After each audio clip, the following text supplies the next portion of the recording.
Hi there, my name's Raheel and I work with children who struggle to control their behaviour.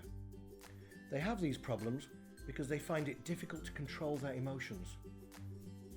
So when something happens around them that's upsetting or even very exciting, they can't seem to keep themselves calm. They start losing control of themselves and can't pull themselves back from it easily. But I also work with their parents or carers because it's obvious that these kids spend a lot more time with them than they do in school. It's also obvious that their parents or carers are struggling too to control their child's behaviour and badly need some support in learning new ways of dealing with them to help the children change their own behaviour. This is a short animation about emotions. But why should we talk about emotions? Why are they so important? Well, nowadays, more and more people are starting to understand that all negative behaviour basically happens when we're not able to control our emotions properly. This is why we badly need to talk about emotions, because if we don't learn to control them and recognise the emotions of others around us, then negative things will always happen in our lives. Like, we'll be short-tempered. We won't be able to quickly calm ourselves down again either. We'll get moody. We'll get impulsive. You know, when we act before we think instead of thinking before we act. We'll also find it difficult to solve problems or disagreements we might have with colleagues, family and friends, because sometimes we can't seem to see their point of view, but only our own. We'll lack confidence in ourselves, letting fear of failure control us. We'll find it difficult to make really good friends and keep them. Believe me, there are lots of other problems we face when we can't control our emotions properly, but I'd rather not depress you too much at this stage. We've only just started. I can say for certain though, that if we could all learn to control our emotions better, the world would be a seriously happy place. Like, we would all be better at controlling our temper more, so there'd be less arguments and fights. We'd always be able to think positively about everything in our lives. We would even see negative emotions as something positive. Sounds strange? Well, I agree. Until, of course, we start to think about emotions as being something that none of us can stop. It's true. We naturally show emotions in any situation. When we are right or wrong, our emotions are real and true. It's only some behaviours that should not be allowed. So when I say that negative emotions should be seen as something positive, I mean that when we see another person is in a negative emotional state, such as being upset, frustrated or angry, well, that's usually the perfect time to speak with them, to offer our support and to help them solve whatever problem is troubling them. Other things we'd be able to do if we were more in control of our emotions is we'd be able to think more before we act instead of the other way around, which, as we all know, can be a complete nightmare sometimes. We'd be able to think more about how the other person is feeling and be able to show them we know how they feel. This is called showing empathy to others, and it's a really powerful way to connect with someone else, especially when they're feeling down. We'd be in less of a hurry to judge others and better at showing them how to solve their own problems. Now I know I keep asking you to believe me, but believe me again. There are lots more beautiful things that start to happen to us and the people around us when we learn to control our emotions more and get better at teaching others to control their emotions, especially our kids. We already know that as parents or carers, our kids mostly grow up copying our behaviour. The way we control our own emotions, the way we take notice of their emotions, well, that's usually what they see as normal behaviour, the kind of behaviour that they're expected to follow as they grow up. They will simply watch and learn. So, if they grow up in a home where the grown-ups always argue to solve problems, then they will grow up using the same method. That's a pretty heavy responsibility on us as parents and carers, knowing that our kids need us to be the walking, talking examples of how we want them to turn out when they grow up. The fact is, though, that they don't know they need us to show them how to do it, but we do. So let's start learning ourselves first, because that's the only way we'll be able to help our children understand their own emotions and manage their behaviour better. That's when things will start to change. That's when you and your child will really start to connect, when your child will know what you expect of them, and they will have the skills to manage these expectations. They'll start to do all of those things, and before you know it, you'll see them using the same techniques on others, like their younger brothers and sisters, cousins, or friends. We call it emotion coaching, a way of always talking to and connecting with your child, so that your child always feels like you're on their side, that they can always come to you with their happiness and their sadness. Emotion coaching was developed by Dr. John Gottman, who, with his institute in the USA, has spent over 40 years studying families and the way parents and children behave with each other. Dr. Gottman found that children who were emotion coached by their parents or carers from an early age mostly grew up to be much happier, healthier, and more successful than the children who were not emotion coached. So, let's have a recap on part 1. We looked at why do we need to talk about emotions? We also looked at the dangers of not learning to control our emotions. We then explored the benefits of learning to control our emotions. We also looked at an introduction to empathy. Lastly, we looked at our children and how they learn from our emotions.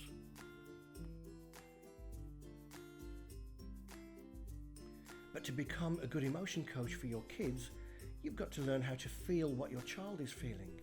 And the only way to do this is to learn to be aware of your emotions first. You've got to be able to recognize when you are feeling an emotion, be able to identify that emotion, put words to that emotion. Only then can you learn to read the emotions in other people, like your kids or your friends.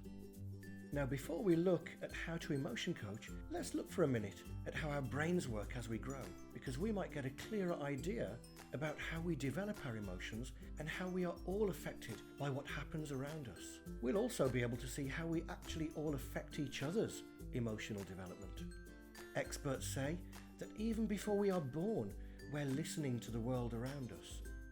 Inside our mother's tummy, we listen to the sounds of music, laughter, crying, chatting, arguing, and shouting. Even at this stage, we are learning, gathering information in our tiny new brains. So imagine how fast we're learning once we're out in the big wide world, where we can see and do as well as hear. Now, our brains are ram-packed with neurons. These are cells that send information around our brain and body. They are the things that make us go. In a newborn baby, we can find around 80 billion neurons, and each of these neurons can make around 1,000 connections with other neurons. And whenever we experience anything in our lives, whether these are positive experiences or negative ones, these neurons start to make new connections in our brain. That's why we're able to be creative, find solutions to our problems, and basically get smarter. That's a lot of brain activity. It's how we exist. It's how we can move, feel, see, hear, everything. The important thing about our brain is that it's split into different parts, the feeling parts and the thinking parts. The feeling parts deal with our emotions like happiness, sadness, anger, or fear. Then there are the thinking parts of our brain that deal with controlling the feeling parts and making important decisions. For example, when we're out shopping and see a seriously amazing and expensive pair of shoes, our feeling part kicks in with, "I want those shoes now." Until, of course, the thinking part wakes up and says, "What? Spend that much cash on a pair of shoes? No way." So with so much going on in their brains, our children need new experiences where they learn to feel compassion and where we as adults provide them with empathy and an explanation to help them make sense of whatever's going through their head. And the way to achieve this in ours and our children's lives is through emotion coaching. It's that simple, folks. A brain, whether you're an infant, a teenager, or an adult, that is better able to cope with stress is a brain that is working at its best. And if our brain is working at its best, our body is too. Neuroscientists now know that when we show love and caring for each other And when we teach each other to control our emotions by connecting more with one another, our brains and even the rest of our bodies become healthier. We feel more relaxed. We lose our temper less. We're able to think through problems with a cool head. Our immune system that protects us from illness becomes stronger. As I've already said earlier, the advantages are endless. I also want to talk to you about a nerve called the vagus nerve. This is one of the thickest nerves in our body that starts in our brain and travels through our body. It helps to control some major functions in our body, like our heart rate, our lungs and stomach. But the really interesting thing is that our vagus nerve can actually help to calm us down when we are feeling stressed or in a state of panic. Take a situation where you've noticed that your child is looking upset and emotional. You naturally want to know what the problem is, so you ask the child to share it with you so you can help them. As soon as you connect with the child and the child feels comforted by your words, their vagus nerve gets stimulated, and very quickly your child will start to feel better, calmer and happier. What's amazing is that no matter how much we research, investigate and experiment, trying to find out why people find it so difficult to control their emotions, we keep arriving back at the same conclusion. That when we treat each other with love and respect, when we try to listen to each other, when we try to connect with each other, especially when we're feeling down and need that sympathetic ear, our stress levels go down and we almost instantly feel better within ourselves and with everyone around us. So let's recap on section 2. We looked at the research behind emotion coaching and the Gottman Institute. We also looked at how our emotions develop as we grow. We then looked at neurons and how we learn through life experiences, how we make decisions, the vagus nerve, and how our emotions affect our bodies.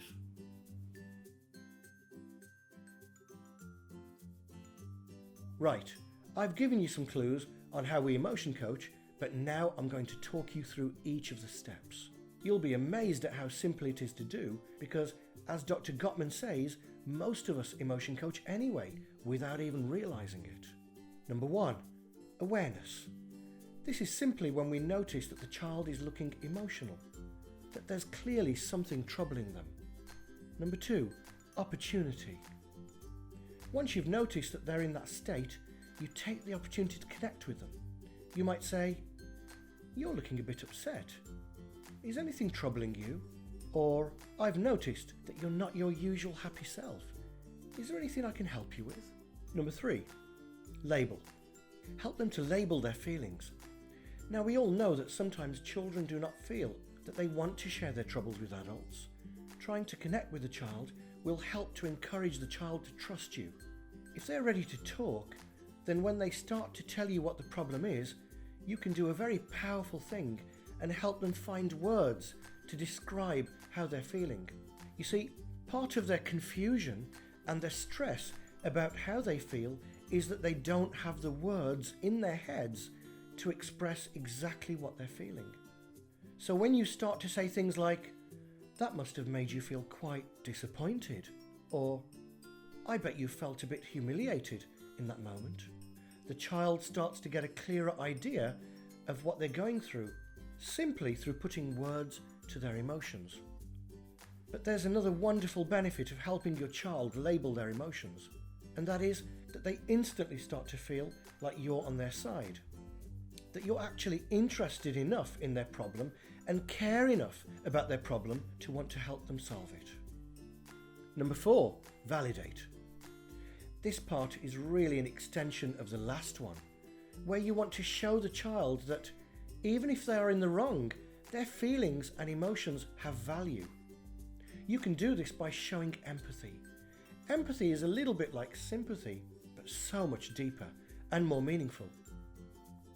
It's when you not only show sympathy for their emotional state, but you also show them that you know how they are feeling. And you can often do this by maybe telling them about the time when you were in a similar situation too. You could even tell them how you solved it. I've got to stress though that even if you're unhappy with your child's behaviour, you still have to start talking to them in a way that shows them that their feelings are allowed, that they are real and expected. Don't make the mistake of thinking you're supporting their bad behaviour by doing this. Because when you get to stage 5 and you need your child to learn about their behaviour, they will only be able to do this if you have accepted their feelings in stages 3 and 4. It's all about first getting the child into a place where they are ready to talk about the part they played in the situation. Again, showing empathy alongside helping them to label their feelings is a great way to bring them closer to you, where they really feel like you want to help them solve their problem. This is where you've both made that connection needed to go on to the final step, number 5. Number 5, limit. This step is where you can help your child to recognize good versus bad behaviors and help your child to solve their problems without telling them what to do. We all know that as grown-ups, we hate having it spelt out to us. Being told that we were wrong or told what we should have done or said. It's so judgmental and makes you feel like the person is saying, "See, I'm smarter than you." Well, children are pretty much the same.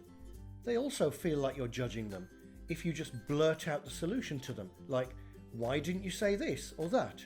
Or, "If you would have done this, then that wouldn't have happened in the first place."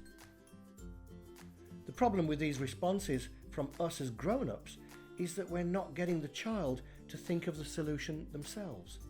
We're giving it to them on a plate and telling them that they were wrong. At the Gottman Institute, they've proven that when you don't judge the child, but instead talk them round to coming up with the solution themselves, the effect is amazing. The child then doesn't feel like you're judging them. They gradually learn how to work out a problem themselves because you've helped them do that every time they've come to you with a cloud hanging over their head. They feel like, with your help, they've come up with the solution themselves, so they will actually feel a sense of achievement. In these situations, you could say things like, "It's not safe for you to leave the house on your own, so what could you do differently next time?" Or, "We've talked about how you felt that day, but I wonder how so-and-so must have felt. How do you think they might have felt?" If you've already given them an example of when you were in a similar situation, maybe you could say something like, "You know the way I dealt with my problem? Do you think that might be a way for you to solve yours?" This means that you will have come up with a collaborative way of dealing with the problem. Collaborative just means doing something together. It's nice for us adults to know that we can help children to come up with their own solutions without just telling them what to do. The list is endless of things you can say to your child to encourage them to face up to their own actions and what the consequences of those actions are. And when finally your child has come to the right solution themselves, you're in a great position to talk about consequences. And if you've followed the 5 steps of emotion coaching with them, they will be in a much better position to accept the consequences of their behaviours or actions. You know, these ideas of connecting more with your child are all based on the love and concern you already have for them. You feel that you're always struggling to get through to them and find yourself just giving up sometimes. Take a step back and just remind yourself that you are the adult and they are the child. You have the ability to teach them to deal with life's problems, and you will most likely have been through similar things yourselves. That's the only way that they will then go forward to teach their own children about their emotions and their behaviours. In this last section, we looked at how to emotion coach. This included awareness, first being aware of another person's emotions. The second step was opportunity.